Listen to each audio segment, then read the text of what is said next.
자, 8월 초에 미국과 세계 주요 증시에 반짝 폭락을 두고 엔캐리 트레이드가 주요인이라는 분석이 등장했습니다. 저는 개인적으로 이 문제보다는 미국 경기 침체에 대한 불안감이 더 큰 이슈였다고 생각하긴 합니다만은, 그러니까 미국 경제가 소프트 랜딩 한다는 기대감이 컸다가 노동시장을 중심으로 해서 침체 징조가 뚜렷해지니까 갑자기 이 경기 침체에 대한 우려가 엄습한 거죠. 다만 이제 글로벌 투자 시장에서 요즘 같을 때 이 엔캐리 트레이드라는 변수가 상당히 큰 역할을 할 가능성이 있기 때문에 이 엔캐리 트레이드에 대해서 정확히 이해하는 게 중요한데요. 그래서 오늘 이 문제를 다뤄보겠습니다. 우선 왜 엔화인가? 그러니까 일반적으로 캐리 트레이드라고 할 때는 특정 통화를 수반한 글로벌 투자 자금의 움직임을 뜻합니다.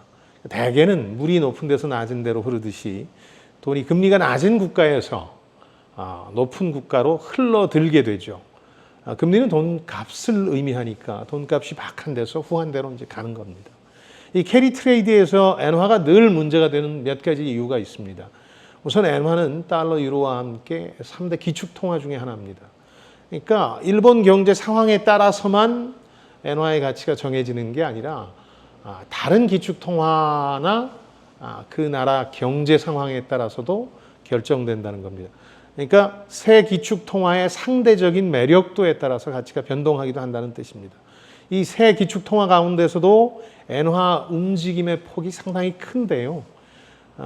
제가 1995년부터 지난해까지 엔달러 환율 추이를 차트로 보여드릴 텐데, 그걸 보시면 높낮이, 파고가 상당하다는 걸 느끼실 수 있습니다. 물론 95년 이전에 85년 플라자 합의에 따라서 한 10여 년에 걸쳐서 일본 엔화가 3배나 가치가 뛰는 일이 있었는데, 그걸 포함하고 또 지난해 이후에 슈퍼 엔저라고 불리는 이런 상황까지 추가하면 차트에 이런 추세가 훨씬 더 분명해질 겁니다.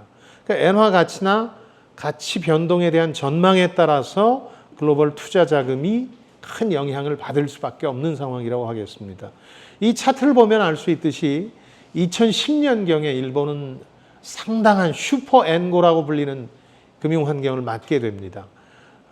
우리가 특히 삼성을 포함한 수출 대기업들이 일본 기업들을 앞지르기 시작한 게 바로 이때부터였는데요.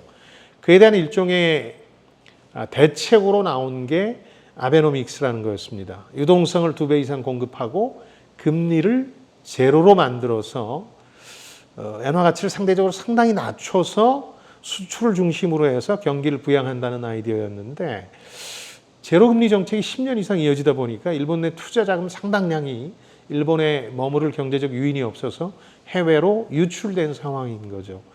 여기에 또 2000년대 들어서면서 선진국 가운데 비교적 규제가 강했던 일본 금융시장이 거의 완전 개방이 되면서 쉽게 많은 사람들이 해외 투자 자산으로 눈을 돌릴 수 있게 된 것도 한 요인이었습니다.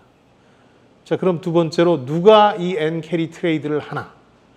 우선 일본 경우처럼 일본 중앙은행도 투자 자산 다양화라는 측면에서 이걸 합니다. 그러니까 특정 통화를 포함한 다양한 글로벌 투자 자산을 구비하게 되는 거죠. 일본 중앙은행 입장에서는 제로금리 정책을 써야 됐기 때문에 이 풍부한 유동성을 어떻게 운용하느냐 하는 게 상당한 고민거리였습니다. 다만 민간 분야하고 달리 일본 중앙은행 같은 경우는 자국 통화 가치나 물가의 안정, 또 정부 정책 뒷받침한다는 이런 목표에 충실했던 것이지 돈 벌기 위해서 하는 건 아니었다는 점에서 민간 분야와는 좀 차이가 있다고 하겠습니다. 이번에는 일본이 금리를 이미 7월에 올렸고 미국 9월 금리 인하가 확실시되니까 외환시장 여건상 엔저가 이제 끝날 수밖에 없는 상황이고, 그러다 보니까 해외에 투자했던 자금을 되돌리려는 유인이 생겼고 그런 게 아니냐, 이런 분석이 가능하겠죠. 다만 이제 올해 추가 금리 인상을 7월에 올리면서 시사했었는데 이런 일이 벌어지고 보니까 더 이상 올해 인상은 없다, 이런 걸 또 시사하는 입장 변화를 보이고 있습니다. 아무래도 부담이 됐겠죠. 왜냐하면 이번에 글로벌 투자 시장에 미친 충격에 놀랐고 일각에서는 그 주범으로 또 일본 중앙은행을 꼽고 있기 때문이기도 하죠. 민간 분야는 뭐 중앙은행하고 달리 이익을 위해서 이제 해외에 투자하는 겁니다. 금융시장 개방으로 밤늦게 뭐 집에서 컴퓨터 키보드나 혹은 핸드폰 키패드로 투자가 가능해졌기 때문에 중산층 가정에서 많은 사람들이 참여하는 거죠. 우리 서학개미를 생각하시면 되는데 그러다 보니까 비슷하게 이런 분들을 부르는 와타나베 부인이라든가 이런 용어들이 많이 생겨났습니다. 일본 내에서는 금리가 너무 낮아서 투자할 만한 데가 많지 않죠.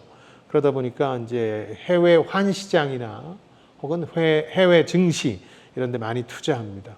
이런 자금은 사실 하룻밤 만에 나가거나 들어올 수가 있다 보니까 글로벌 투자 시장을 교란하는 변수가 될 수 있는 거죠. 서학개미는 사실 뭐 미 증시에 거의 영향을 못 미친다고 봐야 되겠습니다만 이 엔캐리 트레이드는 2000년대 이후에 글로벌 통화와 증권 시장 등에서 이제 중요한 이슈로 거론될 정도로 규모나 지역이 방대합니다.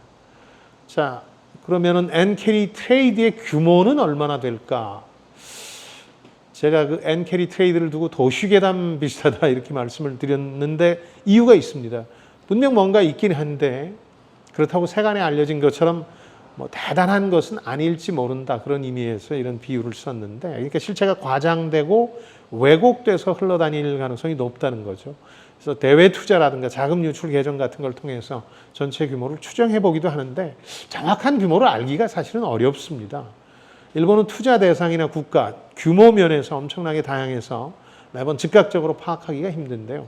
그러니까 우리 서학개미의 경우는 미국장에 주로 투자하니까 그리고 규모도 그렇게 크질 않으니까 즉각적으로 어느 정도를 넣고 뺀다는 걸 파악할 수가 있는데 쉽지 않죠. 또 이번에는 일본 중앙은행이 많이 참여했기 때문에 여기서는 시장 교란 때문에 발표를 하지 않습니다. 얼마나 또 무슨 종목을 어느 지역을 팔았는지 등등을. 그래서 일본 중앙은행과 민간 분야가 어느 정도 해외 자산을 매각하고 일본으로 돈을 들여왔는지 분석하기는 여전히 쉽지 않은 상황이라고 하겠습니다. 자, 마지막으로 엔캐리 트레이드는 그럼 앞으로도 계속되는 거냐? 계속될 가능성이 높습니다. 왜냐하면 슈퍼 엔저 시대라는 걸 지금 마감하고 있는 상황이거든요. 그래서 엔고 되는 거냐 그러시는데 엔고까지는 아니고 엔화의 정상화 국면에 진입하고 있다. 이렇게 보셔야 될 겁니다. 일본 중앙은행 입장에서는 이번에 그 엔저를 통해서 혹은 아베노믹스를 통해서 경기가 살아나는 희망을 본 상태이기 때문에 여기서 무리해가면서 금리 인상을 해서 경기를 위축시키려고 하지는 않을 겁니다. 지금 제로금리를 끝내는 건 더 이상의 엔화 약세를 방치할 수 없다. 이런 차원에서 끝내는 정도니까요. 그러니까 수입 물가나 해외여행 이런 면에서 사실 일본 국민들이 희생을 많이 당했죠. 그러니까 수출 기업의 이익을 위해서 희생해온 면이 있기 때문에 즉 체감 경기가 좀 안 좋아도 참아왔던 면이 있기 때문에 이번에 이제 일본 중앙은행과 정부가 이걸 끝내려는 겁니다. 특히 이번 8월 초에 상당히 일본도 놀란데다가 미국 금리 인하도 9월에 예정돼 있어서 급격한 금리 인상보다는 아주 점진적인 인상으로 일본이 갈 가능성이 높습니다. 이에 따라서 해외로 유출됐던 투자 금액도 서서히 유턴하기는 할 겁니다. 이번에는 미국 경기 침체 우려처럼 엔캐리 트레이드 우려도 갑자기 불거진 건데 실제로 엄청난 규모가 들어왔는지 여부는 불확실합니다. 앞으로 고비 어떤 고비냐? 특히 미국과 일본 양국의 금리 변화 그리고 통화 가치 변동 가능성에 따라서 이 도시 괴담 엔캐리 트레이드 얘기는 거듭될 겁니다. 자, 지금까지 김방희였습니다. 저는 여러분들의 성공을 응원합니다. 고맙습니다.